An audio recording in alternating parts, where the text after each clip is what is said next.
Ang itim na SUV ni Mark ay marahang dumula sa malapad at bagong sementadong kalsada ng Ayala Alabang Village. Tulad ng isang anino tahimik itong gumapang sa ilalim ng mga dambuhalang puno ng akasya na nakahilera sa magkabilang gilid. Katatapos lang umulan. Amoy na amoy sa hangin ang pinaghalong halimuyak ng basang lupa at mga bulaklak ng dama de noche mula sa mga nagtataasang bakod ng mga mansyon. Sa loob ng sasakyan bahagyang niluwagan ni Mark ang kurbata niyang nagkakahalaga ng 20,000 piso. Pakiramdam niya ay sinasakal siya nito buong araw.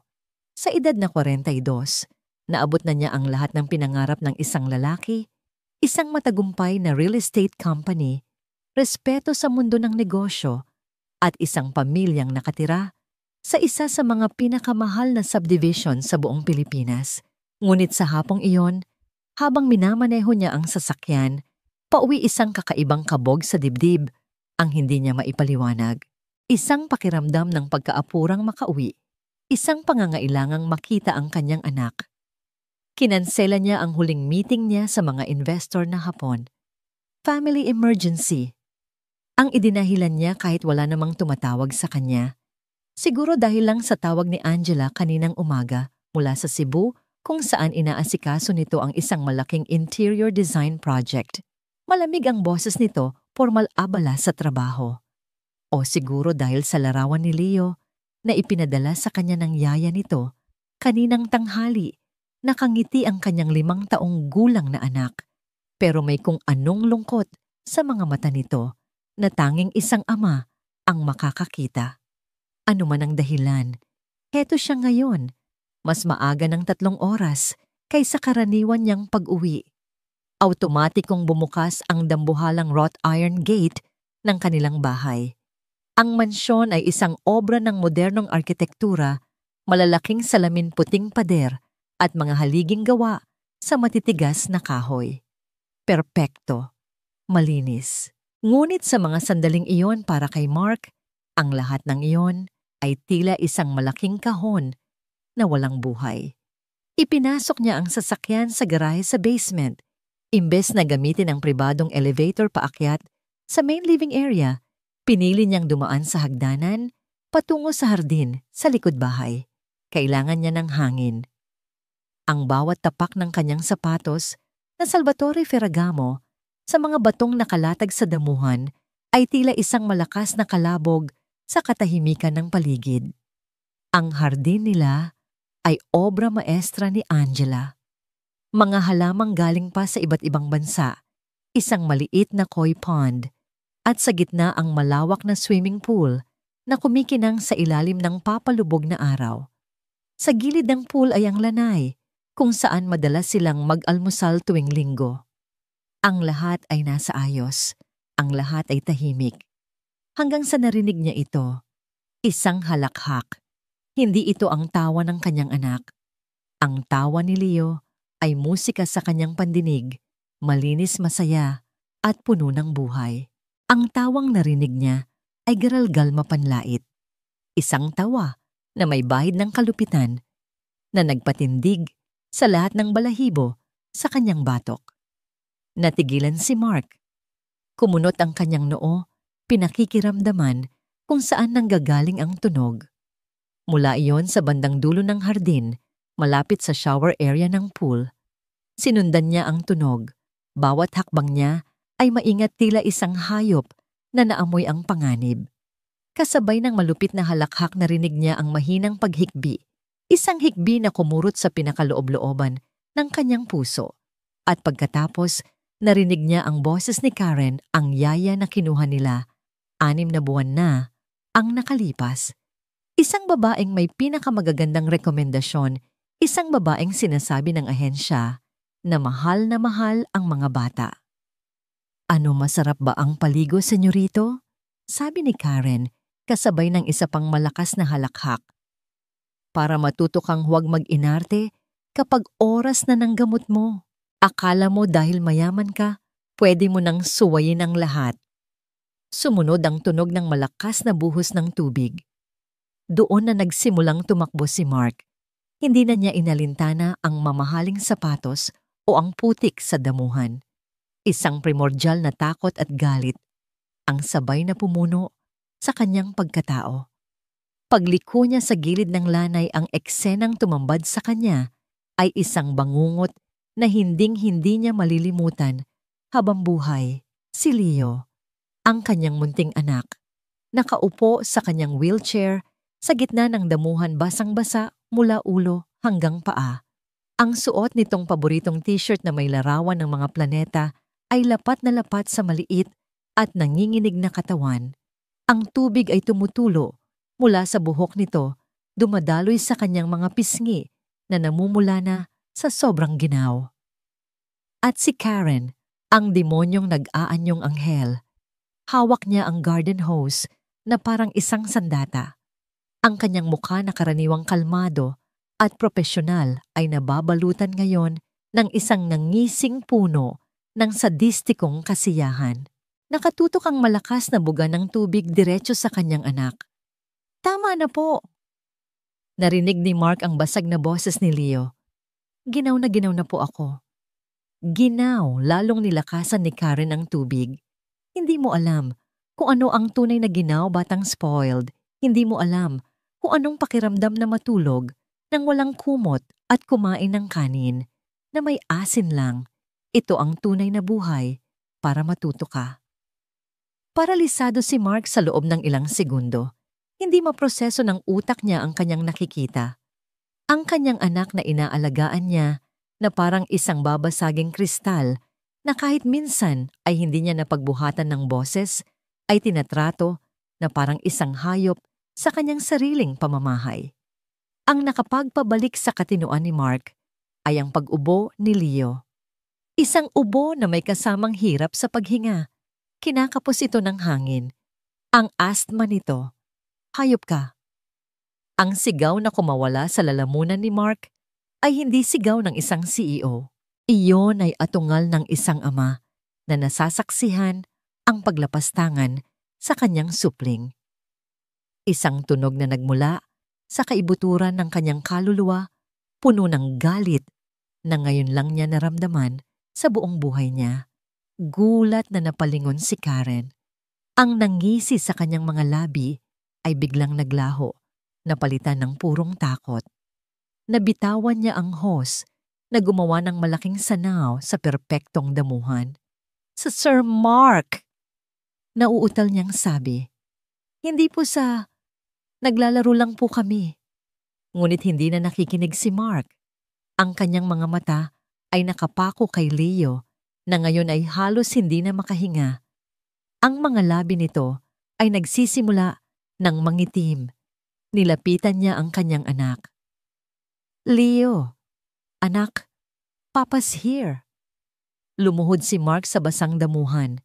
Naramdaman niya ang lamig na tumagos sa kanyang mamahaling pantalon, ngunit wala siyang pakialam.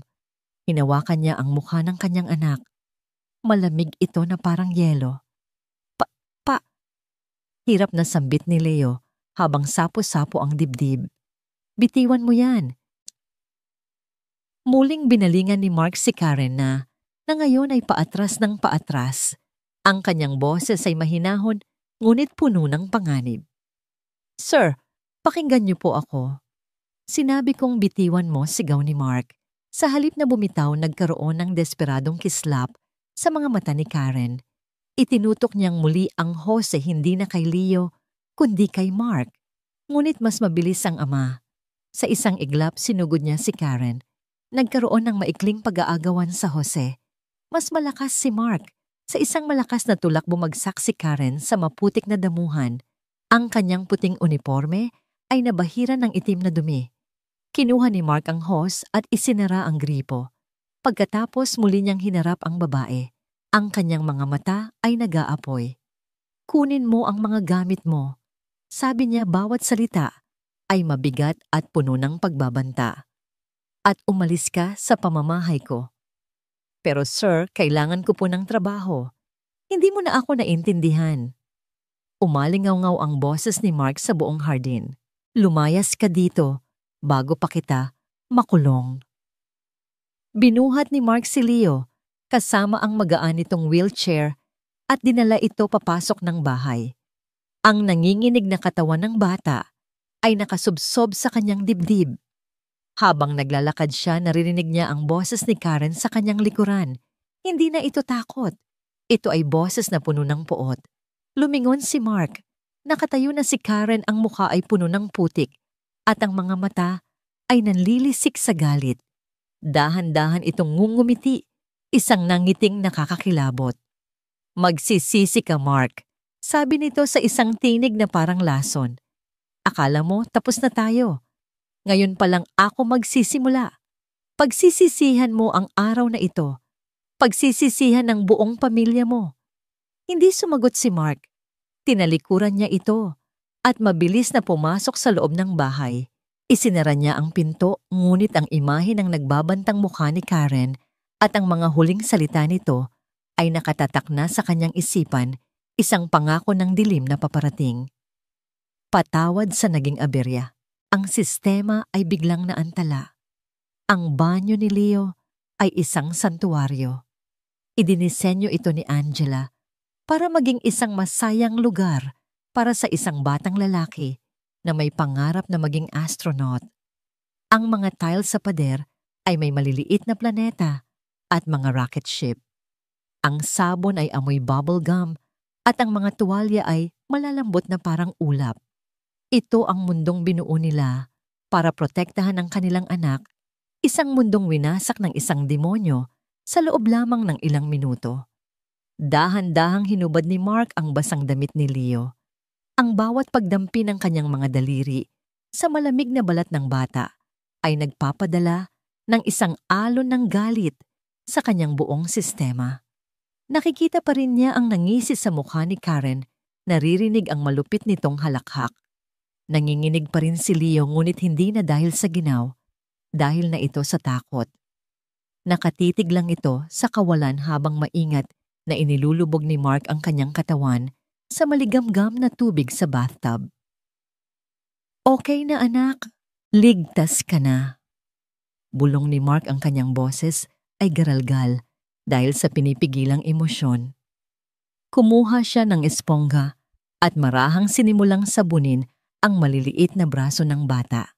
Tahimik lang si Leo sa unang ilang minuto. Pagkatapos sa isang boses na halos pabulong nagtanong ito. Daddy? Yes, champ? Agad na sagot ni Mark, itinigil ang kanyang ginagawa. Bakit po galit sa akin si Tita Karen? Ang tanong ay tumusok sa puso ni Mark na parang isang matulis na punyal. Paano niya ipapaliwanag sa isang 5 taong gulang ang tungkol sa inggit sa galit ng mga taong nasa ibaba, sa mga nasa itaas sa kasamaan na walang malinaw na dahilan? Huminga siya ng malalim, pinipilit na pakalmahin ang sarili para sa kanyang anak. Hindi siya galit sa iyo, anak. Si Tita Karen, may problema siya sa sarili niya. Minsan may mga taong hindi masaya, kaya nananakit sila ng iba. Pero tandaan mo, to Leo, wala kang kasalanan. Hinding-hindi ikaw ang may kasalanan. Tumingin sa kanya si Leo, ang mga mata nitong malalaki at bilog ay puno ng pagkalito. Tumango ito, kahit alam ni Mark na hindi pa nito lubos na naiintindihan. Pagkatapos paliguan si Leo, binalot niya ito sa pinakamakapal na tuwalya na may hood na hugis ulo ng dinosaur. Dinala niya ito sa kwarto nito at maingat na sinuotan ng paboritong pajama na may mga larawan ng T-Rex. Habang ginagawa niya ito, napansin niya ang maliliit at mapupulang marka sa pulsuhan ng bata. Marahil ay mula sa pagpupumiglas nito kanina. Muling kumuyom ang mga kamao ni Mark. Kailangan niyang tawagan si Angela. Ngunit ano ang sasabihin niya? Na nabigo siyang protektahan ng kanilang anak, na ang babaeng pinagkatiwalaan nila ay isang halimaw. Ayaw niyang mag-alala ito habang nasa malayo. Magpapanik ito at baka lumipad agad, pauwi maiiwan ang importanteng proyekto. I can handle this, bulong niya sa sarili. Pinaupo niya si Leo sa kama na may dalang mainit na gatas at binuksan ang TV sa paboritong cartoon channel nito. Kinuha niya ang kanyang telepono at lumabas sa pasilyo. Dinial niya ang numero ni Angela. Sumagot ito sa pangatlong ring. Hi, Hon. O napatawag ka? Akala ko mamayang gabi ka patatawag. Ang ingay dito, nasa site kami. Okay lang. Mabilis lang to. Pinilit ni Mark na gawing normal ang kanyang boses. Nandito na ako sa bahay. Ang aga mo yata. May problema ba? Agad na tanong ni Angela. Kilala siya nito. Wala naman. Medyo masama lang pakiramdam ko. Pinatalsik ko na pala si Karen. Natahimik si Angela sa kabilang linya. Ano bakit? Anong ginawa niya? Hindi na siya professional. May mga bagay siyang ginagawa na hindi ko gusto. It wasn't working out. Isang malaking kasinungalingan, pero yun lang ang kaya niyang sabihin sa ngayon. Diyos ko, Mark, sana sinabi mo muna sa akin. Paano si Leo sinong mag-aalaga sa kanya bukas? Naroon ang pagkadismaya sa boses nito. Ako na ang bahala. Huwag mo nang alalahanin. Mag-focus ka lang dyan. Kaya ko to. Sigurado ka? Oo. Sige na, baka nakakaabala na ako. I love you? Okay. I love you too. Ingat kayo ni Leo. Pagkababa ng telepono, napasandal si Mark sa pader. Pakiramdam niya ay isa siyang duwag. Ngunit sa isip niya, pinoprotektahan lang niya ang kanyang asawa. Maya-maya pa tumunog muli ang kanyang telepono. This time, it was his mother, Pilar. Hello, Ma. Mark, anak. Bakit parang pagod na pagod ang boses mo? Bungad agad ng ina. Isang ina, kahit sa telepono lang ramdam kapag may hindi tama sa kanyang anak. Wala po to, Ma. Napagod lang sa trabaho. Muli isa na namang pagsisinungaling. Huwag ako, Mark. Kilala kita mula nang nasa sinapupunan pa lang kita. May problema. Ano yon?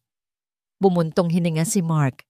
Sa harap ng kanyang ina, tila nawawala ang lahat ng kanyang harang. Pinaalis ko na po si Karen. Aba dapat lang. Sinabi ko na sa'yo noon pa, hindi maganda ang kutob ko sa babaeng yan. May kung anong itim sa mga ngiti niya. Ano bang ginawa ng bruhang yon? Hindi na napigilan ni Mark. Gumuho ang kanyang depensa. Sa basag na boses, ikinuwento niya ang lahat. Ang narinig niyang halakhak ang eksenang naabutan niya sa hardin ang ginaw at takot sa kanyang anak. Ang pag-atungal niya. Sa kabilang linya ang kaninang nag-aalalang boses ni Pilar ay napalitan ng nanlilisik na galit. Ano? Ginawa niya yon sa apo ko. Hayop siya. Walang kaluluwa. Nasaan na siya? Nasaan ang demonyong yan? At nang maturuan ko ng leksyon. Pinaalis ko na po, Ma. Huwag na po kayong mag-alala. Anong huwag mag-alala? Papunta na ako dyan ngayon din. Kailangan ako ng apo ko. At kailangan mo ako. Bago pa man makatanggi si Mark, ibinaba na ng kanyang ina ang telepono. Alam niyang wala nang makakapigil dito. Sa isang banda, gumaan ang kanyang pakiramdam. May karamay siya. Bumalik siya sa kwarto ni Leo.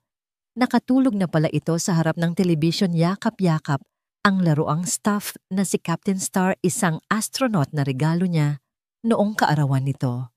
Pinatay ni Mark ang TV at kinumutan ng anak.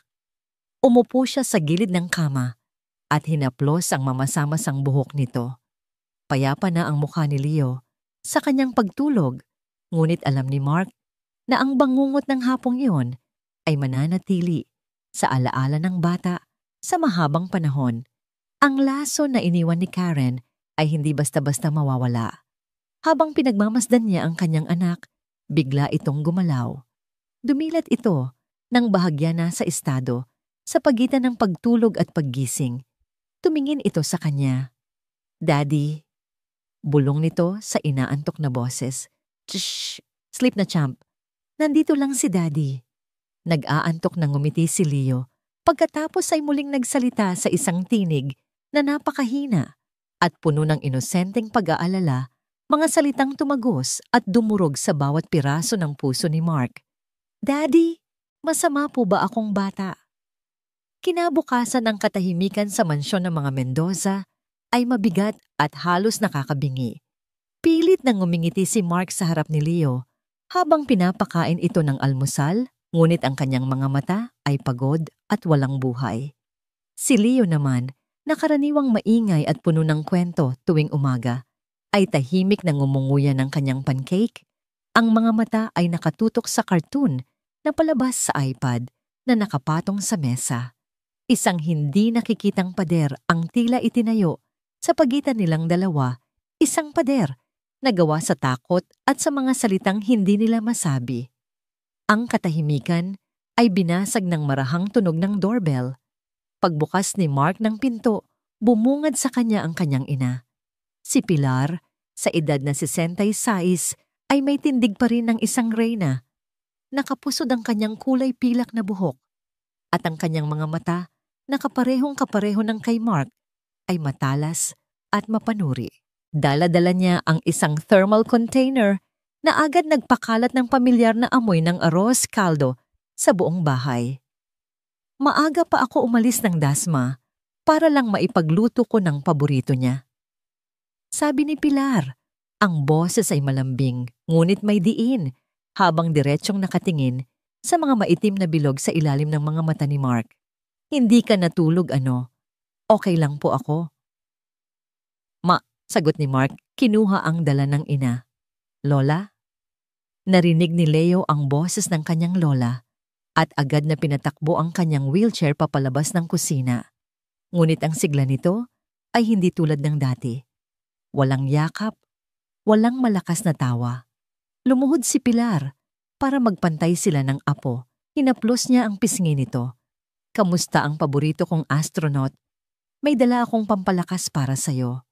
Tumingin siya ng mas malapitan at ang kanyang nangiti ay bahagyang kumupas. Nakita niya ito ang halos hindi na mapansing pamumula sa pulsuhan ni Leo. Mark, sabi niya hindi inaalis ang tingin sa apo. Mag-usap tayo sa labas. Ang kanyang boses ay naging seryoso.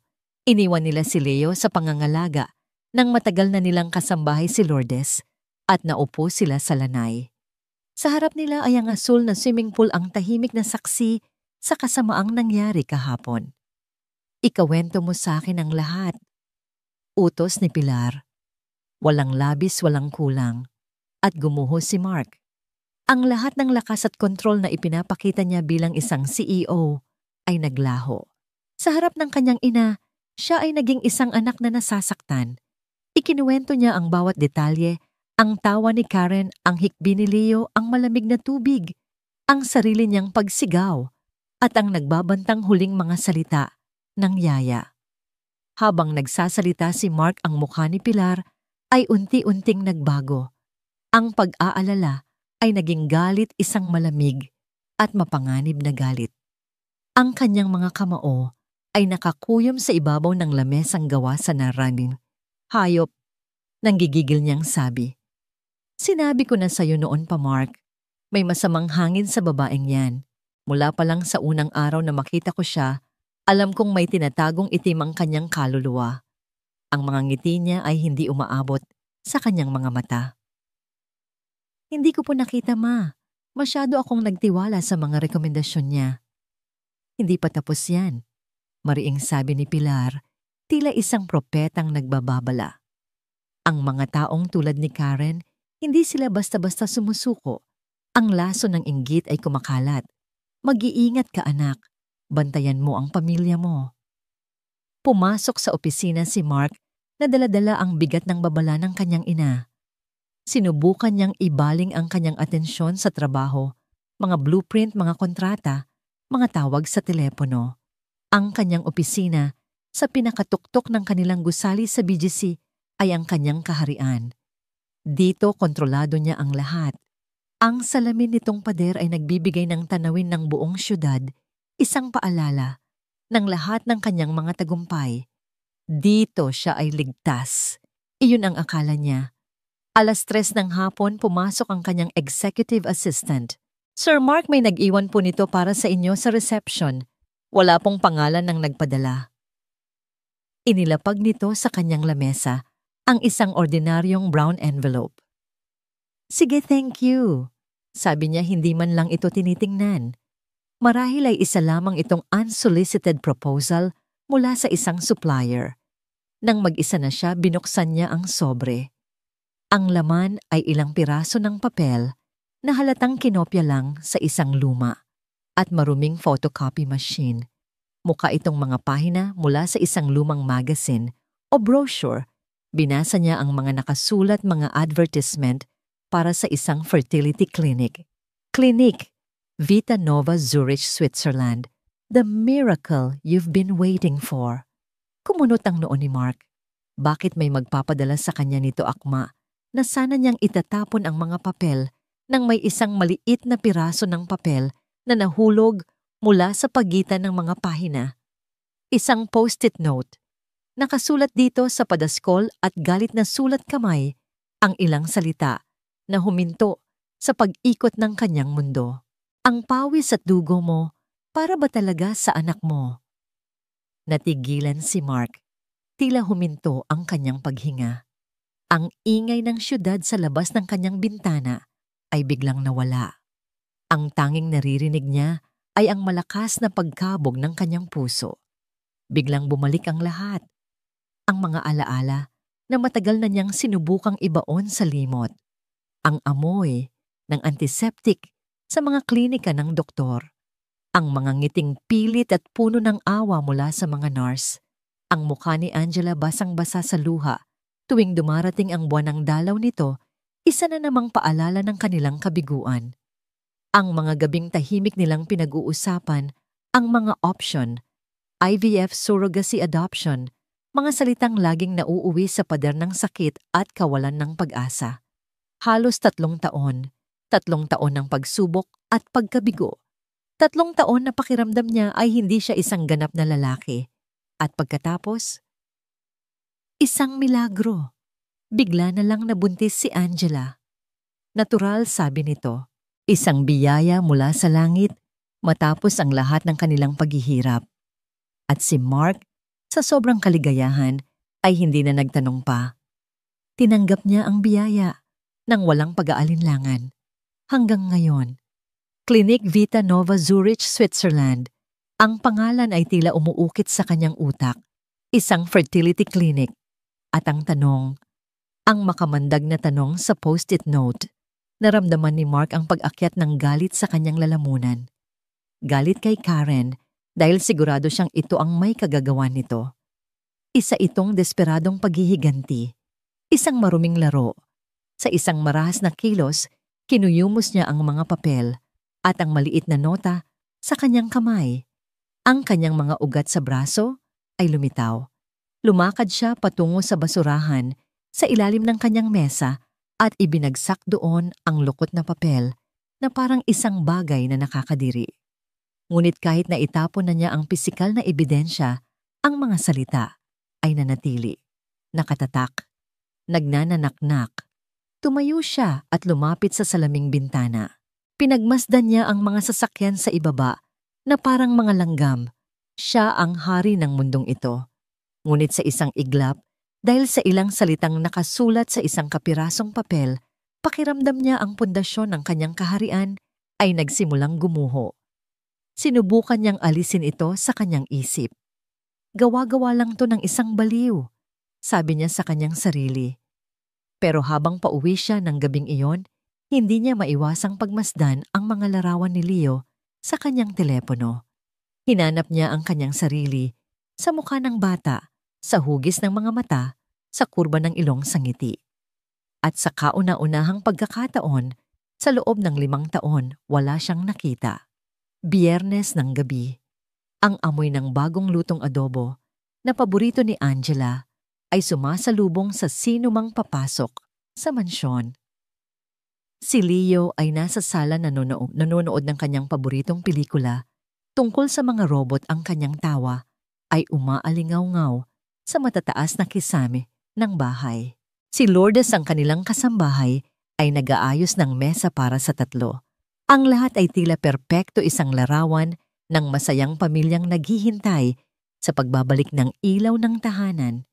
Nang bumukas ang pinto at pumasok si Angela, dala-dala ang kanyang maleta At isang pagod, ngunit masayang nangiti ang buong eksena ay tila isang painting na biglang nabuhay. "Mommy!"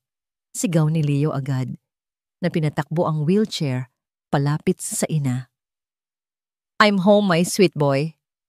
Sinalubong ni Angela ng isang mahigpit na yakap at halik ang kanyang anak. "I missed you so much. May pasalubong si Mommy sa'yo." Lumapit si Mark. "Welcome home, hon." Hinalikan niya si Angela sa pisngi.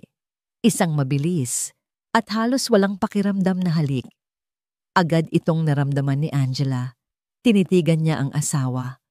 "Pagod ka ba? You look drained." "Long week." Maikling sagot ni Mark, kinuha ang maleta ni Angela. "Go spend time with Leo. I'll take this upstairs." Habang abala si Angela sa paglalabas ng mga pasalubong, isang robot na laruan para kay Leo at isang mamahaling table book ng Cebuano Furniture Design, para kay Mark, hindi niya maiwasang mapansin ang kakaibang kilos ng kanyang asawa. Si Mark ay tahimik.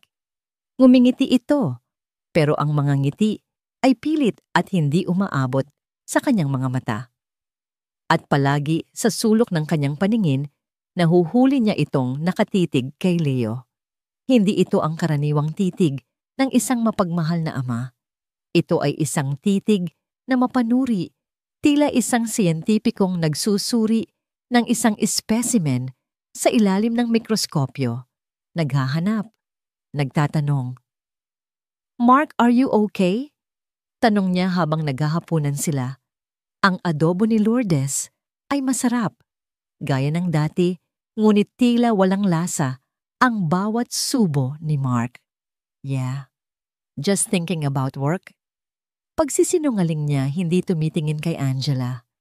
Ang kanyang mga mata ay muling napunta kay Leo, na masayang nagkukwento tungkol sa bago nitong laruan. "He has my smile, don't you think?" Masayang sabi ni Angela habang pinupunasan ang gilid ng labi ni Leo. Ang inosenteng tanong na yon ang naging susi na nagbukas sa pinto ng impyerno. Tumingin si Mark kay Angela at sa unang pagkakataon ng gabing iyon, ang kanyang mga mata ay may laman isang malamig at madilim na emosyon na hindi pa nakikita ni Angela dati. "Angela," sabi niya, ang kanyang boses ay mahina, ngunit mabigat. "Naaalala mo pa ba noon kung gaano kahirap?" Natigilan si Angela, ang kutsara ay nakabitin sa ere. Ang alin ang mahirap? Ang magkaanak. Diretsong sabi ni Mark. Si Leo ay tumigil sa pagkukuwento at tumingin sa kanyang mga magulang, nararamdaman ang biglaang pagbabago sa hangin. Namutla si Angela. "Mark, bakit? Bakit natin to pinag-uusapan ngayon sa harap ni Leo?" Dahil kailangan giit ni Mark ang kanyang boses ay bahagyang tumataas. "Lahat ng mga doktor na pinuntahan natin, lahat ng mga test, lahat ng pag-iyak mo, naaalala mo pa ba?" "Oo naman." Halos pasigaw na sagot ni Angela. Ang sakit ng mga alaalang yon ay muling nanariwa. "Bakit mo ako pinahihirapan ng ganito? Anong nangyayari sa'yo?" Tinitigan siya ni Mark ng diretso sa mata.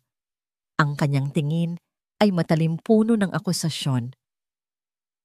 "Mayroon ka bang itinago sa akin, Angela? Kahit ano, tungkol sa kung paano natin nabuo si Leo?" Ang tanong ay bumagsak sa gitna ng hapagkainan na parang isang bomba. Ang katahimikan na sumunod ay nakakabingi. Maging si Leo ay hindi kumikibo, ang kanyang mga mata ay nagpapalipat-lipat mula sa galit na mukha ng kanyang ama patungo sa nasasaktang mukha ng kanyang ina. Tumayo si Angela, ang kanyang mga kamay ay nanginginig. Ang kanyang mukha ay puno ng hindi makapaniwalang sakit. "Ano ang ibig mong sabihin?" Tanong niya, ang boses ay basag. "Pinagdududahan mo ba ako, Mark? Pinagdududahan mo ba ang anak natin? Sumagot ka na lang." Sigaw ni Mark. Tumayo na rin siya. Ang kanyang silya ay gumawa ng malakas na kalabog sa sahig. Ang kanyang kontrol ay tuluyan nang nawala. napalitan ng lason ng pagdududa na kumakain sa kanyang isipan sa loob ng 24 na oras. Gusto ko lang malaman ang katotohanan. Ang katotohanan, ang mga luha ay nagsimula nang mamuo sa mga mata ni Angela. Ang sakit ay napalitan ng galit, isang nag-aalab na galit ng isang inang pinagdududahan ang pagkatao ng kanyang anak. Gusto mong malaman ang katotohanan, Mark? Oo. Ang katotohanan ay mahal na mahal kita. Ang katotohanan ay si Leo ang anak natin. Ang katotohanan ay tiniis ko ang impyerno para lang mabuo ang pamilyang ito. At ngayon, dinuduraan mo lang ang lahat ng yon dahil sa kung anong kabaliwan ang pumasok dyan sa utak mo. Ang kanyang boses ay umalingaw-ngaw sa buong kabahayan. Mommy, Daddy, stop! Umiiyak na, sabi ni Leo, mula sa kanyang upuan. Ang maliliit niyang kamay ay nakatakip sa kanyang mga tainga, ngunit hindi na sila nakikinig. Ang kanilang mundo ay umikot na lamang sa kanilang dalawa, salamat na biglang lumitaw, at ngayon ay unti-unting lumalaki sa pagitan nila. Kung hindi ka naniniwala dyan, humihikbing sabi ni Angela, habang tumutulo ang luha sa kanyang mga pisngi. Kung hindi ka naniniwala na si Leo ay dugo mo at laman, kung hindi ka naniniwala sa akin, ano pa ang pag-uusapan natin? Hindi sumagot si Mark. Nakatayo lang siya roon, ang kanyang muka ay isang maskara ng galit at pagkalito. Tinalikuran siya ni Angela. Ang bawat hakbang niya paakyat sa hagdanan ay tila isang malakas na dagok sa dibdib ni Mark. Pumasok siya sa kanilang master's bedroom, ang silid na saksi sa lahat ng kanilang pangarap at pagmamahalan. At pagkatapos, narinig ni Mark ang tunog na pinakakinatatakutan niya. Isang malakas, matigas at pinal na click. Ang tunog ng seradurang isinasara. Naiwan si Mark sa ibaba, nakatayo sa gitna ng nasirang hapunan. Ang pagkain ay nanlalamig na sa mga plato. Ang iyak ng kanyang anak ay maririnig mula sa sala. At ang tunog ng nakakandadong pinto ay umuulit-ulit sa kanyang isipan, isang deklarasyon na ang unang lamat sa kanilang pundasyon ay nagsimula ng bumiyak. Ang amoy ng lumang mantika at murang kape ay nanunuot sa hangin ng maliit na karinderya sa isang eskinita sa Pasay. Maingay ang lugar, puno ng tunog ng mga kumakalansing na kubyertos at malakas na tawanan ng mga driver ng taxi. Sa isang sulok sa ilalim ng isang pumipisik-pisik na fluorescent light, nakaupo si Karen, walang pasensyang tinatapik ang kanyang mga daliri sa malagkit na ibabaw ng mesa. Ilang minuto pa, dumating ang isang babaeng payat at mukhang laging ninenerbiyos. Ito si Eileen, pinsan ni Karen at isang junior IT staff sa kumpanya ni Mark. Late ka na naman. Bungad ni Karen, hindi man lang ngumiti. Sorry Ate Karen, hinintay ko talagang makaalis lahat sa opisina bago ko ginawa. Nanginginig na, sabi ni Eileen habang inilalapag sa mesa ang isang lumang laptop at isang maliit na sobre. Mahirap na baka may makakita sa akin. Wala akong pakialam sa mga dahilan mo. Nasaan na? Binuksan ni Eileen ang sobre at inilabas ang isang USB flash drive. Heto na ate, siguradong sigurado to. Ginamit ko ang luma nilang email server records. Nag-insert ako ng mga pekeng email thread pero ginamit ko ang tamang format at email signature ni Ma'am Angela. Mukha talaga siyang totoo. Kahit sinong IT expert ang tumingin, aakalain nilang lehitimo. Kinuha ni Karen ang flash drive at isinaksak sa laptop. Binuksan niya ang mga file. Sa screen lumitaw ang isang serye ng mga email. Ang nagpadala, Angela Mendoza. Ang pinadalhan, isang Dr. Alain Fournier ng Clinique Vita Nova. Ang mga pekeng email ay isang obra maestra ng panloloko. May mga petsa na tumutugma sa isang business trip ni Angela sa Europa. 6 na taon na ang nakalipas. May mga diskusyon tungkol sa donor profile number 734, mga bayarin para sa cryopreservation at mga kasunduan sa utmost confidentiality. Isang demonyong nangiti ang unti-unting gumuhit sa mga labi ni Karen. Magaling, Eileen! Magaling! Tumingin siya sa nanginginig niyang pinsan. Huwag kang mag-alala. Kapag nagbayad ang damuhong si Mark, malaki ang parte mo. Ate, sigurado ka ba rito? Nag-aalangang tanong ni Eileen. Paano kung malaman nila? Hindi nila malalaman, mariing sabi ni Karen. Masyadong abala si Mark sa pagdududa sa asawa niya para mag-isip pa ng malinaw. At si Angela, masyado siyang iiyak para lumaban. Pababagsakin ko sila, Eileen. Pababagsakin ko ang perpekto nilang mundo. Samantala, sa Ayala Alabang, ang perpektong mundo ni Mark ay isa ng malamig na bilangguan. 3 araw na siyang natutulog sa kanyang home office. 3 araw nang nakakandado ang pinto ng kanilang kwarto. 3 araw na ang tanging pag-uusap nila ni Angela ay mga maiikling palitan ng salita tungkol kay Leo. Gabi-gabi pagkatapos niyang patulugin ang kanilang anak, bumabalik siya sa kanyang opisina. Nakaupo sa dilim umiinom ng mamahaling whiskey na dati para lang sa mga selebrasyon, ngunit ngayon nagsisilbing lason na napampamanhid sa sakit. Nakatitig siya sa kanyang laptop. Walang sawang nire-refresh ang kanyang email, naghihintay sa hindi niya alam kung ano. Isang sagot. Isang kumpirmasyon. 11:00 ng gabi dumating ito.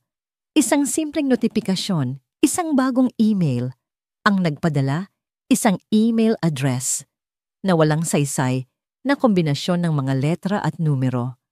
Ngunit ang subject line ang nagpatigil sa pagtibok ng kanyang puso. Ang katotohanang itinatago ng asawa mo. Nanginginig ang kanyang kamay habang kiniklik ang mouse. May isang attachment, isang PDF file na pinangalan ng Resibong Pagkakanulot PDF. Binuksan niya ito. At doon sa malamig na liwanag ng screen, nakita niya ang pekeng ebidensya na ginawa ni Eileen. Ang buong email thread, bawat salita, ay parang isang suntok sa kanyang sikmura. Donor profile, successful insemination, travel itinerary matches, utmost discretion is advised. Ang hininga ni Mark ay tila naipit sa kanyang lalamunan. Ang pagdududa na ipinunla ng post-it note ay isa na ngayong dambuhalang puno ng lason. Ang mga ugat nito ay kumakalat at sumasakal sa bawat masayang alaala na mayroon siya. Ang milagro ng pagdating ni Leo ay hindi pala milagro. Isa pala itong kalkuladong panloloko. Isinara niya ang laptop ng may puwersa. Ang galit ay napalitan ng isang malalim at nakakaparalisang sakit. Ang kanyang perpektong pamilya ay itinayo pala sa isang kasinungalingan. Ang pagmamahal niya, ang sakripisyo niya, ang bawat patak ng pawis niya para sa anak ng ibang lalaki. Kinuha niya ang bote ng whiskey at nagsalin sa baso hanggang sa halos umapaw ito. Ininuman niya ito ng isang lagukan. Ang apoy na dala ng alak sa kanyang lalamunan ay walang-wala kumpara sa apoy na tumutupok sa kanyang kaluluwa. Ang kanyang mga mata ay napadako sa isang naka-frame na litrato. Sa kanyang mesa siya at si Leo kuha noong nakaraang Pasko. Magkayakap sila, parehong nakangiti ng malapad. Dati, ang litratong ito ang nagbibigay sa kanya ng lakas. Ngayon, para itong isang insulto. Tinitigan niya ang masayang mukha ng bata, desperadong naghahanap ng kahit isang bahid ng kanyang sarili. Wala. Ang mga mata ni Leo, ang ilong, ang bibig, lahat ay kay Angela. O sa isang estrangherong may numerong 734. Nagsimulang tumulo ang mga luha sa kanyang mga mata. Mga luhang hindi dahil sa lungkot, kundi dahil sa matinding pagkakanulo. Maya-maya marahan at halos walang tunog na bumukas ang pinto ng opisina. Pumasok si Leo sakay ng kanyang wheelchair. Nakapajama na ito pero halatang hindi pa makatulog. Ang kanyang mga mata ay puno ng pag-aalala. Daddy, mahinang tawag nito. Bakit po kayo umiiyak? Ang inosenteng tanong ay parang isang kutsilyong lalong bumaon sa puso ni Mark. Ang bata na pinagdududahan niya ay narito ngayon, sinusubukang aluin siya. Ang bunga ng kasinungalingan ay nagpapakita sa kanya ng purong pagmamahal. Hindi niya kaya. Hindi niya kayang tingnan ang mukha ni Leo. Ang tingnan ito ay ang tingnan ang buhay na katibayan ng panloloko ni Angela. Sa isang kilos na pagsisisihan niya habang buhay, marahas niyang ipinihit ang kanyang swivel chair, tumalikod sa kanyang anak. Humarap siya sa madilim na bintana kung saan ang tanging nakikita niya ay ang sarili niyang basag na refleksyon. Hindi siya nagsalita. Narinig niya ang mahinang paghikbi mula sa kanyang likuran. Narinig niya ang marahang pag-ikot ng mga gulong ng wheelchair papalabas. Narinig niya ang dahan-dahang pagsara ng pinto. Naiwan siyang mag-isa sa dilim kasama ang kanyang bote ng alak at ang mga demonyo sa kanyang isipan. Makalipas ang ilang sandali, tumayo siya at lumakad na parang lasing patungo sa maliit na banyo na konektado sa opisina. Tumingin siya sa salamin. Ang lalaking nakatitig pabalik ay hindi niya kilala. Isang estranghero na may mapupulang mata, gusot na buhok, at mukhang puno ng pait at sakit. "Sino ka?" Halos pabulong niyang tanong sa kanyang refleksyon. At habang nakatitig siya sa wasak na taong nasa salamin, isang tanong ang umalingaw-ngaw sa kanyang isipan. Isang tanong na sumira sa lahat ng natitirang piraso ng kanyang pagkatao. 5 taon. 5 taon ka na bang nabubuhay sa isang malaking kasinungalingan? Umaga.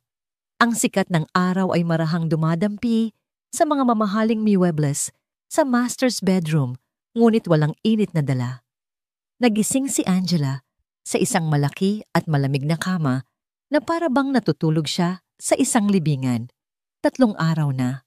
3 araw na ang bawat sulok ng mansyon ay puno ng nakabibinging katahimikan, isang katahimikang mas maingay pa kaysa sa pinakamalakas na sigawan. Bumangon siya, ang katawan ay mabigat sa kalungkutan at kakulangan sa tulog. Narinig niya ang mahinang tunog ng pag-ikot ng wheelchair ni Leo mula sa kabilang kwarto.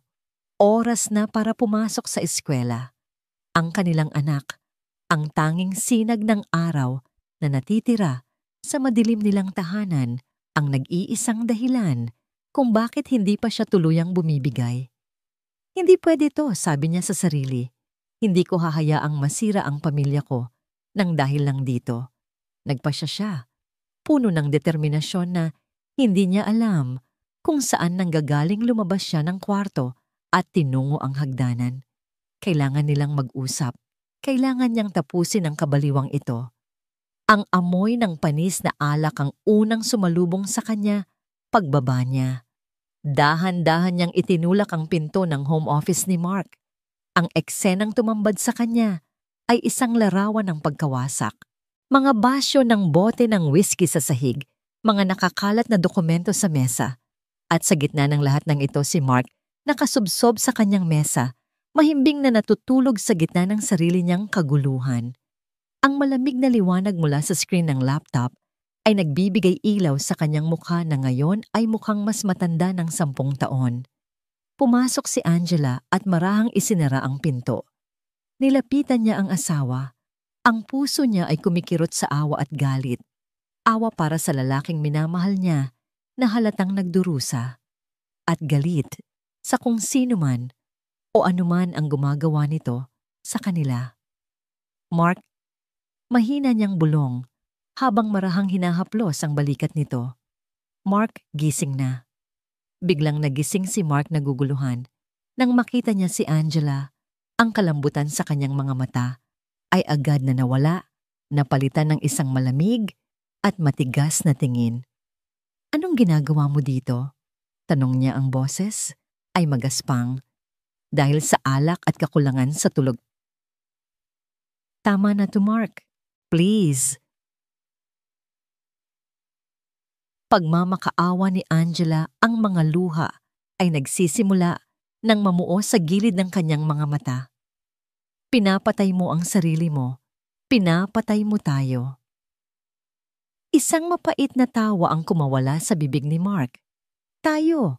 Anong tayo ang pinagsasabi mo, Angela May? Tayo pa ba?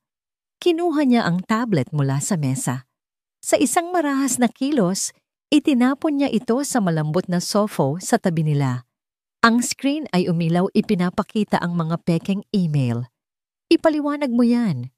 Utos niya, ang kanyang boses ay naging isang galit na sigaw. Ipaliwanag mo ang kasinungalingan mo. Ipaliwanag mo kung paano mo ako nagawang isang tanga sa loob ng 5 taon. Pinulot ni Angela ang tablet. Habang binabasa niya ang mga salita, "Don your profile confidentiality," Dr. Fournier, ang kulay sa kanyang muka ay unti-unting nawala, hanggang sa maging kasing puti ito ng pader. Nanginginig ang kanyang mga kamay. Hindi totoo to. Halos pabulong niyang sabi. Ang kanyang mga mata ay puno ng gulat at pangingilabot. Tumingin siya kay Mark. Mark, hindi ako. To sumpa man, hindi ko alam kung ano. To pakana lang. To. Hindi mo ba nakikita? Sinisira niya tayo. Sinisira niya tayo. Umalingaw-ngaw ang tawa ni Mark sa buong silid, isang tawang walang bahid ng saya, puno lamang ng pait. O sinisira mo ako. Nasa Europe ka nung mga panahong yan, di ba? Sumagot ka. Oo, pero para yun sa trabaho, alam mo yan? Talaga ba? O para makipagkita sa doktor mo sa Zurich? Patuloy na akusa ni Mark, bawat salita ay isang patalim na tumatarak sa puso ni Angela. Hindi. Sigaw ni Angela, ang kanyang boses ay basag na sa pag-iyak. 10 taon, Marky. 10 taon mo akong kilala. Paano mo naiisip na kaya kong gawin to sa'yo, sa atin? Hindi ko na alam kung ano ang iisipin ko. Angela, hindi na kita kilala. Sa gitna ng kanilang sigawan, si Mark ay lumapit, ang kanyang mga mata ay nag-aapoy sa galit at sakit. Hinawakan niya ang baba ni Angela, pinipilit itong tumingin sa kanya. Sabihin mo sa akin ang totoo, sabi niya sa isang mapanganib na bulong. Tingnan mo ako sa mata at sabihin mong hindi mo ako niloko. Tinitigan siya ni Angela, ang mga luha ay malayang dumadaloy sa kanyang mga pisngi. Hindi kita niloko, Mark. Si Leo ay anak mo. Anak natin. Binitiwan siya ni Mark na parang napaso. Lumayo ito, umiling-iling, at sinabi ang mga salitang tuluyang sumira sa lahat. Sa bagay, bakit pa ako magtataka? Sabi niya, ang kanyang boses ay puno ng pangungutya sa sarili. Ni hindi nga kamukha sa akin ng bata. Ang mga salitang yon ay bumagsak sa silid na parang isang bomba atomika. Ang lahat ng ingay ay biglang nawala. Ang hangin ay tila naubos. Natigilan si Angela. Ang kanyang pag-iyak ay huminto. Ang sakit sa kanyang mga mata ay biglang napalitan ng isang bagay na mas malalim, isang bagay na mas matindi, isang dalisay at nag-aapoy na galit. Ang galit ng isang ina na ang anak ay kinwestiyon. Ang galit ng isang asawa na ang pagkatao ay dinurog. Ang lahat ay nangyari sa isang iglap. Itinaas niya ang kanyang kamay. Isang malutong malakas na sampal ang dumapo sa pisngi ni Mark. Ang tunog nito ay umalingaw-ngaw sa nakabibinging katahimikan. Napapiksi ang ulo ni Mark sa gilid dahil sa lakas ng impact. Dahan-dahan siyang lumingon pabalik kay Angela. Ang kanyang mga mata ay gulat, isang namumulang marka ng kamay ang mabilis na lumitaw sa kanyang pisngi. Nakatayo si Angela, ang kanyang dibdib ay mabilis na umaakyat baba. Ang kanyang mga mata ay nanlilisik. Hindi na siya umiiyak. Wala kang karapatan. Sabi niya, bawat salita ay matigas at puno ng lason. Wala kang karapatang yurakan ang pagiging ina ko. At lalong wala kang karapatang itakwil ang sarili mong anak. Angela, hindi putol niya sa anumang sasabihin nito. Tapos na ako. Hinahayaan mong sirain ng demonyong si Karen ang pamilya natin. Hinahayaan mong kainin ng lason niya ang utak mo. Pinapatay mo ako, Mark. Pinapatay mo ang anak mo. Tinalikuran niya ito. Walang lingon-lingon, mabilis siyang umakyat sa hagdanan. Si Mark ay naiwang nakatayo tulala. Ang kanyang pisngi ay humahapdi, isang hapdi na walang-wala. Kumpara sa sakit na nararamdaman niya sa loob, narinig niya ang mga tunog mula sa itaas, ang pagbukas ng aparador, ang kalabog ng mga drawer. Ilang minuto pa bumaba si Angela, hila-hila ang isang maliit na maleta. Dumiretso siya sa pinto, hindi man lang siya tinitingnan. Para sa kanya si Mark ay naging isang multo sa sarili nitong bahay. Nang dumaan siya sa tabi ni Mark, huminto siya sandali, ngunit hindi pa rin siya tiningnan. Hindi ako pwedeng manatili sa isang bahay, sabi niya. Ang kanyang boses ay malamig at walang emosyon. Kung saan ang asawa ko ay tingin sa akin ay isang sinungaling at sa anak namin ay isang pagkakamali. Binuksan niya ang pinto at lumabas. Narinig ni Mark ang pagsara nito, ang huling click ng seradura, at pagkatapos ang tunog ng paalis na sasakyan. Naiwan siyang mag-isa sa gitna ng kanyang winasak na opisina. Ang hapdi ng sampal sa kanyang pisngi ay isang paalala ng katotohanang hindi na niya matatakasan. Sa paghahanap niya ng isang kasinungalingan, sinira niya ang nag-iisang katotohanan na mahalaga sa kanyang buhay. Ang mansyon ay naging isang malaking mausoleo. Ang bawat silid ay puno ng mga alaala na ngayon ay mga multo na lamang. Ang halakhak ni Angela na dati umaalingaw-ngaw sa sala, ang amoy ng kape na lagi niyang tinitimpla para kay Mark tuwing umaga, ang presensya niya na nagbibigay buhay sa malamig na marmol at salamin, lahat ay nawala. Ang natira ay si Mark Cilio at ang isang malawak at hindi matatawid na bangin sa pagitan nilang dalawa. Sinubukan ni Mark. Sa unang araw pagkatapos umalis ni Angela, sinubukan niyang maging ang super daddy. Nagluto siya ng almusal, tinulungan si Leo sa homework at naglaro sila ng video games. Ngunit ang lahat ay pilit. Ang bawat ngiti ay isang pagsisikap. Ang bawat tawa ay hungkag. At sa tuwing titingnan ni Leo ang kanyang ama, ang nakikita nito ay hindi na ang bayani niya, kundi isang estrangherong malungkot at galit. Daddy, kailan po uuwi si Mommy? Tanong ni Leo isang gabi habang nagbabasa sila ng libro bago matulog. Malapit na anak, may inaasikaso lang siya. Pagsisinungaling ni Mark, ang mga salita ay parang buhangin sa kanyang bibig. Galit po ba siya sa akin? Ang tanong na yon na puno ng dalisay na takot ng isang bata ang muling dumurog sa puso ni Mark. Hindi, champ. Hinding-hindi magagalit sa'yo si Mommy. Mahal na mahal ka nun. Sa inyo po, galit po ba siya sa inyo? Hindi nakasagot si Mark. Isinara na lang niya ang libro. Tulog na tayo. Kinabukasan isang pamilyar na itim na Mercedes-Benz ang pumarada sa tapat ng bahay, si Pilar. Bumaba siya ng sasakyan na may dalang mga bayong na puno ng groceries at isang determinasyon sa kanyang mukha na kayang magpatumba ng pader. Hindi na siya kumatok. Pumasok siya gamit ang sarili niyang susi. Ang naabutan niya ay mas malala pa kaysa sa inaasahan niya. Ang bahay na dati pinananatiling malinis at masaya ni Angela ay tila napabayaan. May mga laruan na nakakalat sa sahig, may mga baso na hindi pa nahuhugasan sa lababo. At sa sala, naabutan niya si Mark, nakaupo sa sofa, nakatitig sa blankong screen ng TV habang si Leo ay tahimik na naglalaro mag-isa sa isang sulok. Ang dating masiglang koneksyon sa pagitan ng mag-ama ay napalitan ng isang malungkot na distansya. Mark Joseph? Sabi ni Pilar, ang kanyang boses ay kalmado, ngunit may bigat na parang bakal. Ang paggamit niya ng buong pangalan ni Mark ay nangangahulugang seryoso ang usapan. Nasaan si Angela? Tumingin si Mark sa kanyang ina. Ang kanyang mga mata ay walang buhay. Umalis po siya. Hindi na nagulat si Pilar. Tumingin siya sa kanyang apo na ngayon ay nakatingin sa kanila na may takot sa mga mata. Leo apo, sabi niya sa pinakamalambing niyang boses. Halika kay Lola. Tulungan mo akong mag-bake ng cookies sa kusina. Nang maiwan na sila sa sala, hinarap ni Pilar ang kanyang anak. Hindi siya umupo. Nakatayo lang siya sa harap nito, tila isang hukom na handa nang magbigay ng hatol. Anong ginawa mo?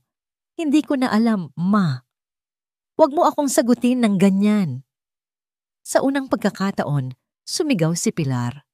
Ang kanyang boses na karaniwang mahinahon ay umalingaw-ngaw sa buong kabahayan. Nakikita mo ba ang ginagawa mo? Sinisira mo ang pamilya mo. Dahil sa ano? Sa isang sulat mula sa isang baliw. Sa mga peking ebidensya na halatang halata na manggawa-gawa lang. Hindi nyo naiintindihan? Ma, may mga email. Email. Kahit sinong marunong sa computer kayang gumawa ng peking email, Mark Gising. Lumapit si Pilar at hinawakan ang magkabilang balikat ng anak marahas na inalok. Kilala ko si Angela. Pinalaki ko siya na parang tunay na anak. Hinding-hindi niya gagawin ang ibinibintang mo. Bulag ka ba? Hindi mo ba nakikita na isa itong malaking bitag? Napayuko si Mark, ang bigat ng mga salita ng ina ay dumadagan sa kanya. Pero masakit. Masakit isipin na na hindi mo kamukha si Leo. Humina ang boses ni Pilar na palitan ng sakit. Mark, kamukhang kamukha mo ang lolo mo. Hindi mo siya nakilala. Pero ako, nakikita ko siya kay Leo araw-araw. Sa paraan ng pagngiti niya, sa pagkunot ng kanyang noo kapag nag-iisip siya. Ang dugo ay hindi lang nasa mukha, Mark. Nasa puso, nasa kaluluwa. Nang mga sandaling iyon, pumasok si Lourdes, ang kanilang matapat na kasambahay na may dalang isang tray ng juice. Ang kanyang mga mata ay namumugto, halatang kanina pa, umiiyak sa isang sulok. Ma'am Pilar, sabi niya nanginginig ang boses. Patawarin niyo po ako kung nakikialam ako. Ano yon, Lourdes, magsalita ka? Kasi po, noong mga huling linggo ni Karen dito, may napapansin po ako sa kanya. Huminga ng malalim si Lourdes. Maraming beses ko po siyang nahuhuli sa opisina ni Ma'am Angela. Akala ko po naglilinis lang. Pero isang beses sumilip po ako. Nakita ko siyang kinukuhanan ng litrato gamit ang cellphone niya, yung mga papeles sa mesa ni Ma'am, mga letterhead, mga bank statement. Akala ko po tsismosa lang siya. Hindi ko po inisip na may masama siyang balak. Ang mga salita ni Lourdes ay parang isang kulog na gumising sa natutulog na katinoan ni Mark. Tumingin si Pilar kay Mark, ang kanyang mga mata ay nanlilisik sa isang bagong realisasyon. Naririnig mo ba yon, Mark? Mariin niyang sabi. Hindi siya naghahanap ng ebidensya. Gumagawa siya ng ebidensya. Kinukuha niya ang mga detalye, ang letterhead, ang pirma, ang mga bank account, para gawing kapanipaniwala ang kanyang mga kasinungalingan. Biglang nag-ugnay-ugnay ang lahat sa isipan ni Mark. Ang mga advertisement, ang mga email, ang perpektong pagkakatugma ng mga detalye. Hindi ito dahil totoo. Ito ay dahil ito ay isang maingat na binuong panloloko. Diyos ko, bulong ni Mark, habang ang katotohanan ay dahan-dahang lumulunod sa kanya. Anong nagawa ko? Tumayo siya. Ang pagiging manhid ay napalitan ng isang nag-aapoy na urgensya. Hinanap niya ang kanyang cellphone, ang kanyang mga susi. Saan ka pupunta? Tanong ni Pilar. Pupuntahan ko si Angela. Susunduin ko siya. Magmamakaawa ako. Ngunit pinigilan siya ng kanyang ina. Hinawakan nito ang kanyang braso. Hindi, mariin nitong sabi. Hindi pa ngayon. Hindi sapat ang sorry mo, Mark. Masyadong malalim ang sugat na ginawa mo. Tumingin si Pilar. Sa kanyang anak, ang kanyang mga mata ay puno ng pagmamahal ng isang ina, ngunit mayroon ding tigas ng isang general. Kung gusto mong ibalik ang tiwala ni Angela, kung gusto mong buuin muli ang pamilya mo, kailangan mo munang patunayan sa kanya na karapat-dapat ka. At may isang paraan lang para gawin yon. Ano po yon? Hanapin mo ang katotohanan. Sabi ni Pilar, hindi yung katotohanan na ibinato sa'yo kundi yung tunay na katotohanan. Ibagsak mo si Karen. Ilabas mo ang lahat ng kanyang panloloko. Ipakita mo kay Angela na lalaban ka para sa kanya, para sa pamilya ninyo. Huwag kang babalik sa kanya na dala-dala lang ang sorry mo. Bumalik ka na dala-dala ang ulo ni Karen sa isang bandehado. Ang mga salita ng kanyang ina ay parang isang kidlat na tumama sa kanya, ginising ang bawat himaymay ng kanyang pagkatao. Ang pagdududa at sakit na bumulag sa kanya sa loob ng maraming araw ay biglang naglaho, napalitan ng isang malinaw at nag-aapoy na layunin. Hindi na siya ang biktima. Ngayon, siya na ang mangangaso. Ang unang sinag ng araw kinabukasan ay hindi na sinag ng kalungkutan para kay Mark. Ito ay hudyat ng simula ng digmaan. Paggising niya ang lalaking nasa salamin, ay hindi na ang wasak na estrangherong nakita niya ilang gabi na ang nakalipas. Ang nakatitig pabalik sa kanya ay ang Mark Mendoza na kinatatakutan sa mundo ng korporasyon kalkulado, walang awa, at nakapokus sa iisang bagay ang manalo. Bago pa man siya pumasok sa opisina, may isang bagay muna siyang kailangang gawin, isang bagay na mas mahirap pa kaysa sa pagharap sa mga kaaway sa negosyo. Naabutan niya si Leo sa hapagkainan tahimik na kumakain ng cereal habang nanonood sa kanyang iPad. Lumuhod si Mark sa tabi ng wheelchair nito, isang bagay na hindi na niya nagawa sa loob ng ilang araw. Ang distansya sa pagitan nila ay parang isang malawak na karagatan. "Good morning, champ." Sabi niya, ang kanyang boses ay malambot ngunit may bahid ng pagsisisi. Tumingin sa kanya si Leo, ang mga mata nito ay puno ng pag-iingat. Tila hindi sigurado kung ang kaharap ba niya ay ang mabait na daddy o ang malungkot na daddy. "Daddy?" Simpleng sagot nito bago muling ibinaling ang atensyon sa iPad. Ang maliit na kilos na yon ay isang malakas na sampal kay Mark. Hinawakan ni Mark ang maliit na kamay ng anak. "Leo, tingin ka kay daddy, please." Dahan-dahang lumingon si Leo. Sa mga mata nito nakita ni Mark ang isang anino ng sakit na siya mismo ang nagdulot. Ang liwanag sa mga mata ng kanyang anak ay bahagyang kumupas. "I'm sorry." Halos pabulong na sabi ni Mark. "I'm sorry kung naging malungkot si daddy nitong mga nakaraang araw. May malaki lang akong problema. Pero hindi mo kasalanan, yun okay, hinding-hindi." Hindi sumagot si Leo, pero hindi na nito inalis ang tingin. "Nangangako ako." Pagpapatuloy ni Mark ang kanyang boses ay naging mas matatag. "Aayusin ko to. Aayusin ko lahat. At ibabalik ko si Mommy. I promise you." Isang maliit na kislap ng pag-asa ang lumitaw sa mga mata ni Leo. Tumango ito ng dahan-dahan. Iyon lang. Ngunit para kay Mark ang maliit na pagtangong iyon ay sapat na. Ito ang gasolina na kailangan niya. Pagdating sa opisina, ang Mark Mendoza na pumasok sa gusali ay hindi na ang taong naglalakad na parang multo. Ang kanyang mga hakbang ay mabilis at may direksyon. Ang kanyang mga mata ay matalas. Ang lahat ng empleyadong nakakasalubong niya ay bumabati ng may paggalang at kaunting takot. Ang hari ay bumalik na sa kanyang trono. "Cancel all my meetings for the next 48 hours. Utos niya sa kanyang assistant. Pagpasok niya sa kanyang opisina, walang tatawag, walang papasok. Unless it's a matter of life and death.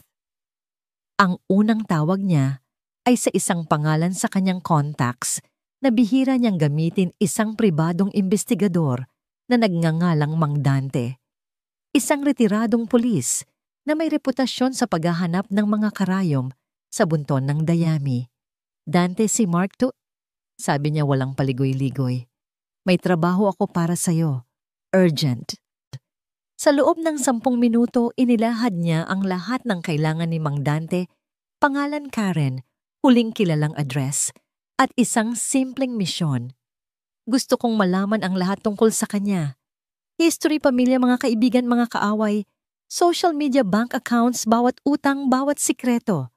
Gusto kong malaman kung saan siya kumakain, kung sino ang kinakausap niya, kung anong kulay ng tsinelas ang suot niya sa bahay.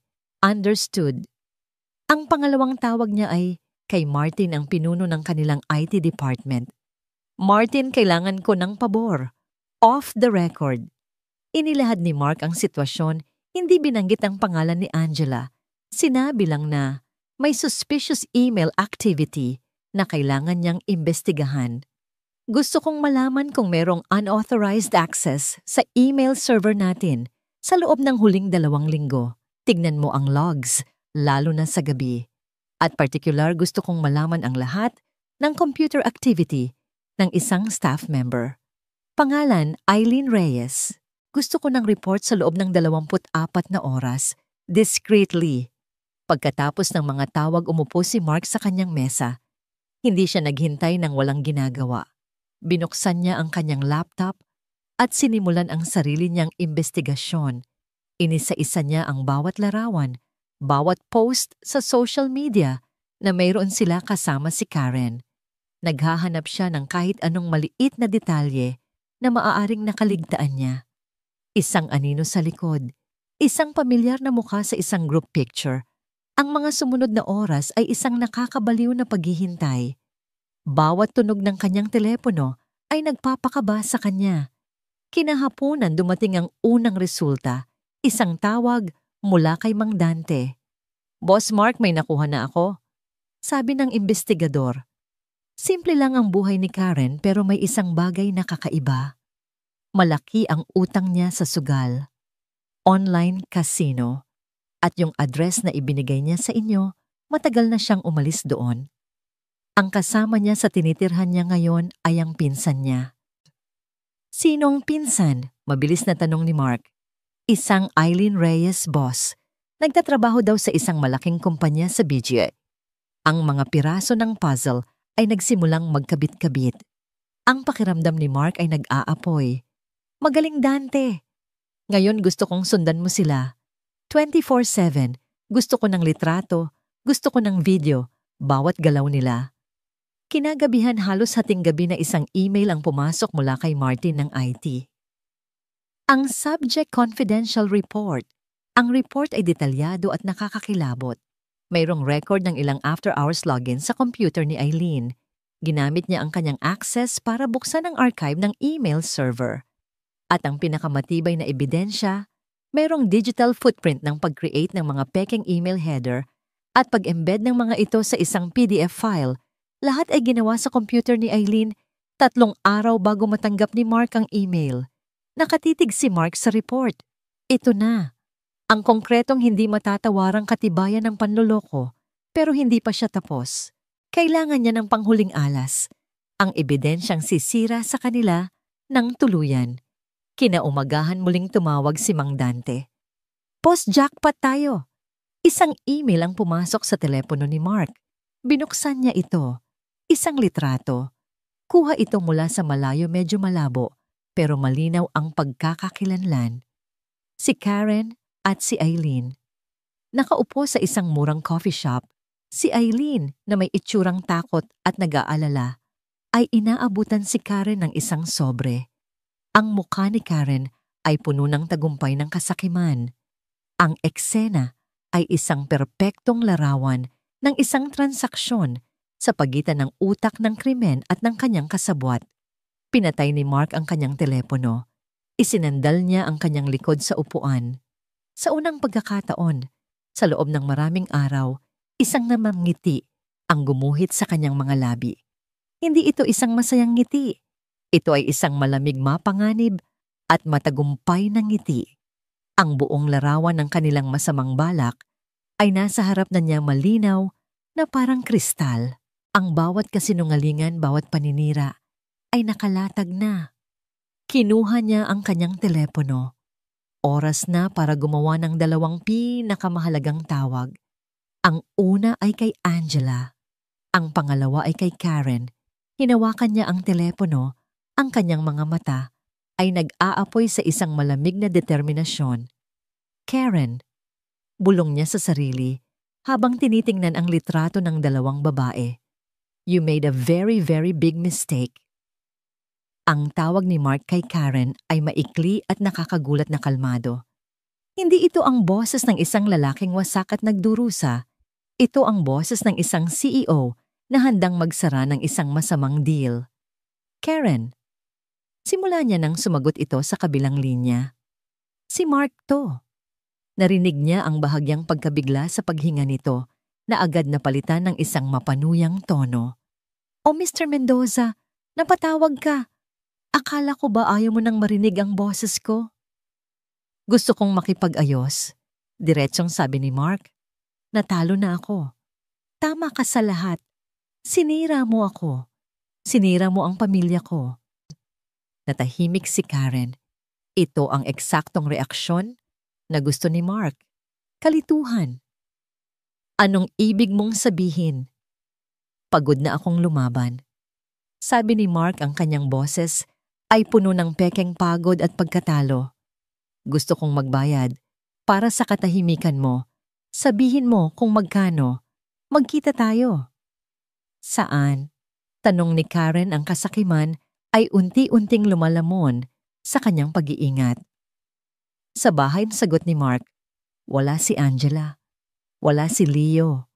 Tayo lang. Para matapos na to ng tuluyan.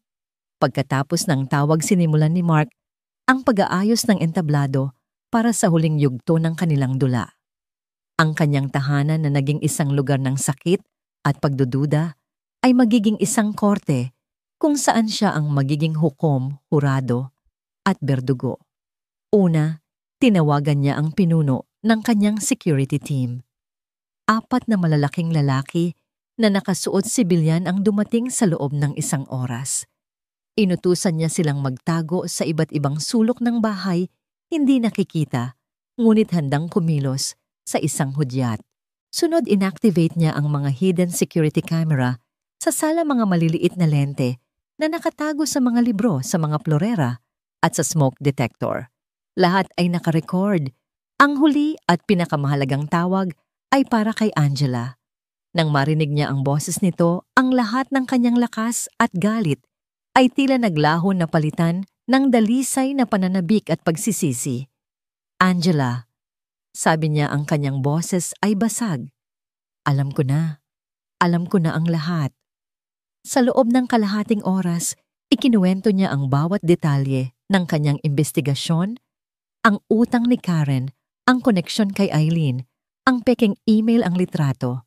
Hindi siya humingi ng tawad. Hindi pa. Sa halip, humingi siya ng isang pabor. Kailangan kita dito, sabi niya. Kailangan kong marinig mong aminin niya ang lahat. Para sa akin. Para sa atin. Isang mahabang katahimikan ang sumunod. Pagkatapos, isang simpleng sagot mula kay Angela. Isang sagot na nagbigay kay Mark ng lahat ng lakas na kailangan niya. Papunta na ako. 8:00 ng gabi. Dumating si Karen. Ang kanyang dating uniforme ng yaya ay napalitan ng isang damit na halatang mas mahal kaysa sa kaya niyang bilhin. Ang kanyang muka ay puno ng tagumpay. Pumasok siya sa sala na parang siya ang may-ari ng bahay. Nasaan ang pera? Bungad niya, walang paligoy-ligoy. Maupo ka muna. Kalmadong sabi ni Mark habang nagsasali ng 2 baso ng tubig. Pag-usapan muna natin ang mga detalye. Umupo si Karen sa mamahaling sofa, ipinag-krus ang kanyang mga binti. Walang dapat pag-usapan. 5 milyon. Cash. Para hindi ko na ipagkalat sa buong Alabang na ang tagapagmana mo ay anak ng isang Swiss na estranghero. Tumango si Mark, tila sumasang-ayon. 5 milyon, sige. Pero bago yon, gusto ko lang malaman. Para sa sarili kong kapayapaan. Paano mo ginawa ang galing, Karen? Ang galing ng plano mo. Ang paghanga sa boses ni Mark ang naging pain. At si Karen, sa sobrang pagmamalaki sa kanyang sarili, ay kinagat ito ng buong buo. Simple lang pagyayabang niya. Ang mga mayayamang tulad ninyo ay pabaya. Iniiwan ninyo ang mga papeles ninyo kahit saan. Isang letterhead lang ni Angela. Ang kailangan ko, isang kopya ng pirma niya. At syempre, ang tulong ng isang henyo sa loob. Si Eileen, sabi ni Mark, tila isa lang siyang estudyanteng nakikinig sa kanyang guro. Matalino ang pinsan ko. Patuloy ni Karen, ang kanyang mga mata ay nagniningning sa kasamaan. Siya ang gumawa ng mga email. Siya ang nag-access sa server ninyo. Napakadali. At ikaw naniwala ka agad. Dahil sa loob-loob mo, alam mong imposible kang magkaanak. Nakita ko sa mga mata mo, Mark, ang pagdududa. Matagal nang nandyan.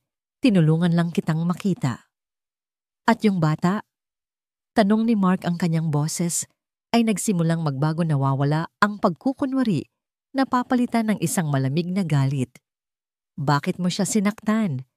Tumawa si Karen, isang tawang nakakakilabot. Bonus na lang yon, para mas masarap ang tagumpay. Gusto kong makita kung paano ka magdurusa para sa isang batang hindi naman sayo. Sapat na yan. Ang boses ay hindi nagmula kay Mark. Nagulat si Karen. Lumingon siya. Mula sa dilim ng pasilyo lumabas si Angela. Ang kanyang mga mata ay nag-aapoy. Hindi ito ang Angela na umiiyak at nagmamakaawa.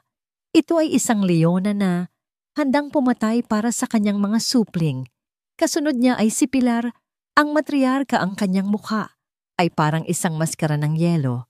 At si Lourdes na may hawak na telepono, halatang nagre-record. Namutla si Karen. Tumayo siya, naghahanda ng tumakbo. Saan ka pupunta, ahas? Sabi ni Angela, dahan-dahang lumalapit. Sa kanyang kamay, may hawak siyang isang baso ng malamig na tubig. Hindi ito pwede. Nauutal na, sabi ni Karen. Pwedeng mariing, sabi ni Angela. At sa isang mabilis na kilos, ibinuhos niya ang laman ng baso diretso sa mukha ni Karen. Ang tubig ay dumaloy sa pekeng pundasyon nito. Inilalantad ang tunay niyang kulay. Para yan sa pagtatraidor mo sa tiwala ko, sigaw ni Angela. Bago pa man makarecover si Karen, lumapit si Pilar. At ito, sabi ng matanda sa isang mapanganib na bulong, ay para sa apo ko. Isang malakas na sampal ang dumapo sa kabilang pisngi ni Karen, mas malakas pa kaysa sa sampal na ibinigay ni Angela kay Mark. Napahandusay si Karen sa sahig, basang-basa at tuliro. Sa hudyat ni Mark, bumukas ang pinto. Pumasok ang dalawa sa kanyang mga security guard, hila-hila. Sa pagitan nila, ang isang nanginginig at umiiyak na si Eileen. Ate, patawarin mo ako. Pinilit lang nila ako. Sigaw ni Eileen pagkakita kay Karen. Ang huling pumasok ay dalawang unipormadong pulis. Tumingin si Mark pababa kay Karen, na ngayon ay nakaluhod sa sahig, isang basang-basa at talunang reyna. Sinabi ko sa iyo, Karen, magbabayad ka. Sabi ni Mark, ang kanyang boses ay walang emosyon. Ngunit hindi sa paraang gusto mo. You made a big mistake. Hindi mo dapat ginalit ang isang ama. Habang pinupusasa ng mga pulis si Karen at si Eileen, ang kanilang mga sigaw at pagmamakaawa ay umaling-awngaw sa buong sala. Ngunit para sa pamilyang Mendoza, ito ang pinakamatamis na musikang narinig nila. Nang mailabas na sila, isang mabigat na katahimikan ang bumalot sa silid. Ang gulo ay tapos na. Ang digmaan ay napanalunan na. Naiwan silang tatlo, Mark, Angela at Pilar, nakatayo sa gitna ng kanilang sala, sa gitna ng mga piraso ng kanilang halos nawasak na buhay. Dahan-dahang lumingon si Mark at hinarap si Angela. Ang galit sa kanyang mga mata ay wala na napalitan ng isang bagay na mas malalim at mas masakit, ang bigat ng kanyang kasalanan. Walang nagsalita. Ang mga salita ay hindi na kailangan. Ang tanong na lamang na natitira na nakabitin sa hangin ay kung ang isang bagay na basag na, ay maaari pa bang mabuo muli. Ang mga sumunod na linggo ay hindi isang fairy tale ending. Ang tagumpay laban kay Karen ay hindi isang magic wand na bumura sa lahat ng sakit. Sa halip, ito ang nag-angat ng kurtina, inilalantad ang mga guho na naiwan ng digmaan. Si Karen at Eileen ay humaharap sa mga kasong kriminal, extortion, slander at child abuse, isang legal na laban na hinahawakan ng mga abogado ni Mark. Ngunit ang pinakamahirap na laban ay hindi nangyayari sa korte, kundi sa loob ng mga pader ng mansyon sa Ayala, Alabang. Bumalik si Angela sa bahay, ngunit hindi sa kanilang master's bedroom. Pinili niyang matulog sa guest room sa kabilang dulo ng pasilyo. Ang bahay ay muling may ilaw, ngunit ang init nito ay wala pa. Sila ay parang dalawang estranghero na magkasamang nakatira sa isang malaking museo ng kanilang dating masayang pagsasama. Sinimulan nila ang marriage counseling. Ang kanilang unang sesyon ay isang malakas at masakit na sigawan. Isinumbat ni Angela ang bawat patak ng luha, ang bawat gabing walang tulog ang sakit ng pagdudahan. Isinumbat ni Mark ang kanyang sariling kahinaan, ang takot ang lason na hinayaan niyang pumasok sa kanyang isipan.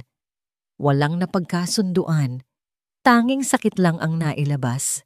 Ngunit bumalik sila para sa pangalawang sesyon at sa pangatlo.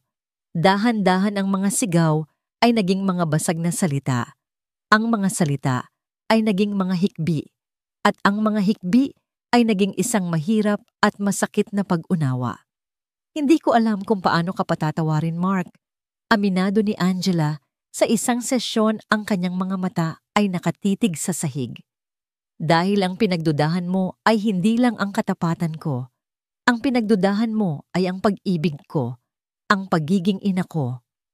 Alam ko, sagot ni Mark, ang kanyang boses ay puno ng pagsisisi na tumatagos sa kaluluwa. At habang buhay kong pagsisisihan yon, hindi ako humihingi ng kapatawaran ngayon. Ang hinihingi ko lang ay isang pagkakataon. Isang pagkakataon para ipakita sa iyo araw-araw na mali ako, na ikaw at si Leo ang mundo ko. Ang pinakamalaking hamon ay si Leo. Ang bata na may likas na kakayahang maramdaman ng tensyon ay naging mas tahimik. Ngumingiti siya, pero meron laging pag-aalinlangan sa kanyang mga mata. Isang hapon, habang tinutulungan ni Mark si Leo sa kanyang proyekto sa sining isang diorama ng solar system, nagtanong ang bata, "Daddy, aalis pa po ba ulit si Mommy?" Itinigil ni Mark ang paggupit ng karton. Tumingin siya sa kanyang anak. "Bakit mo na itanong yan, champ?" "Kasi po, hindi na po siya natutulog sa kwarto ninyo at hindi na po kayo naghahawakan ng kamay." Ang simpleng obserbasyon na yon ay parang isang suntok sa sikmura ni Mark.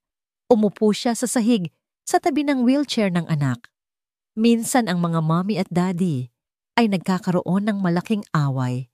Paliwanag niya, pinipili ang bawat salita. At nasasaktan nila ang isa't isa. "Nasaktan ko si mommy. Malaki ang kasalanan ko. Kaya ngayon, sinusubukan naming ayusin. Pero parang isang sirang laruan, Leo. Mahirap ibalik sa dati. Kailangan ng maraming pandikit, maraming pasensya, at maraming pagmamahal." "Pero aayusin niyo po, di ba?"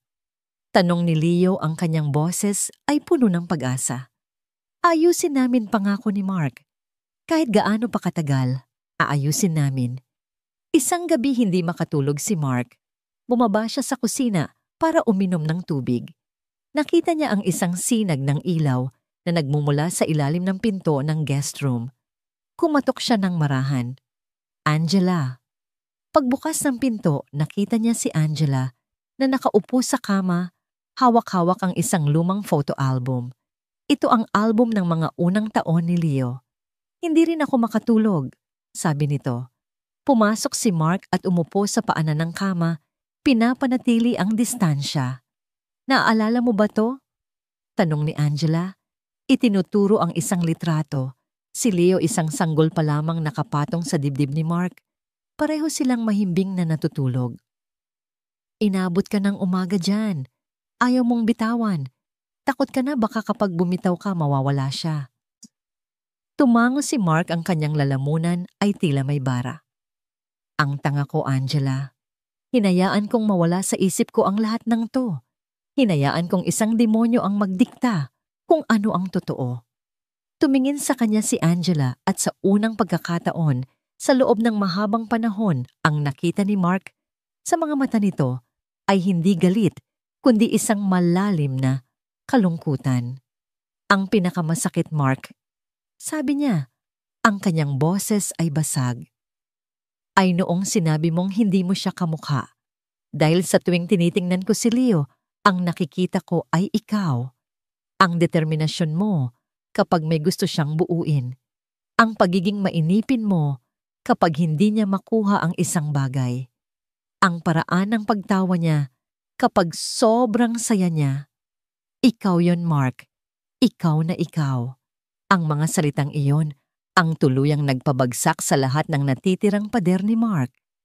Napahagulgol siya. Hindi isang tahimik na pag-iyak, kundi isang malakas masakit na pag-iyak ng isang lalaking tuluyang nawasak ng sarili niyang pagkakamali. Sa pagkakataong yon lumapit si Angela. Hindi niya ito niyakap. Hinawakan lang niya ang kamay nito. Isang simpleng pagdampi. Ngunit sa katahimikan ng gabing iyon, ang simpleng pagdampi na yon ay isang simula. Ang unang sinulid sa pagtatahi ng kanilang mga sugat. Hindi nagkaroon ng biglaang pagbabago. Ang paghilom ay mabagal at mahirap. May mga araw na tila bumabalik sila sa simula. May mga araw na ang katahimikan ay mas mabigat kaysa sa dati. Ngunit may mga araw din na may liwanag. Isang linggo ng umaga, ilang buwan. Pagkatapos ng lahat nagising si Mark sa kanyang kama. At sa tabi niya nakita niya si Angela, mahimbing na natutulog. Ang sinag ng araw ay tumatama sa mukha nito. Hindi niya alam kung paano o kailan ito lumipat mula sa guest room. Hindi na mahalaga. Bumangon siya ng dahan-dahan at nagpunta sa kusina. Nagsimula siyang maghanda ng almusal pancake na hugis robot ang paborito ni Leo. Narinig niya ang pagbukas ng pinto ng kwarto ni Leo at pagkatapos ang pagdating ni Angela sa kusina na may daladalang 2 tasa ng mainit na kape. Inabot nito ang isa kay Mark. "Good morning," sabi nito. Isang maliit ngunit totoong nangiti ang nasa kanyang mga labi. "Good morning," sagot ni Mark. Ang puso niya ay umaapaw sa pasasalamat. Maya-maya pa pumasok si Leo sa kusina, sakay ng kanyang wheelchair. Natigilan ito sa pinto. Nakita niya ang kanyang ina na nagtitimpla ng juice at ang kanyang ama na nagbabaliktad ng pancake. Magkasama sila, nagtatawanan. Isang malapad na ngiti ang gumuhit sa mukha ng bata. "Mommy, Daddy." Dinala nila ang almusal sa lanay sa tabi ng pool. Ang parehong lugar kung saan nagsimula ang kanilang bangungot ay siya na ngayong lugar ng kanilang bagong simula. Masaya silang kumakain, nagkukwentuhan tungkol sa mga bituin at mga planeta. Sa gitna ng kanilang tawanan, biglang tumahimik si Leo at tumingin kay Mark ng seryoso. "Daddy?" sabi nito. "Ano po ang pag-ibig?" Ang tanong ay bumagsak sa kanilang masayang umaga, ngunit hindi ito mabigat.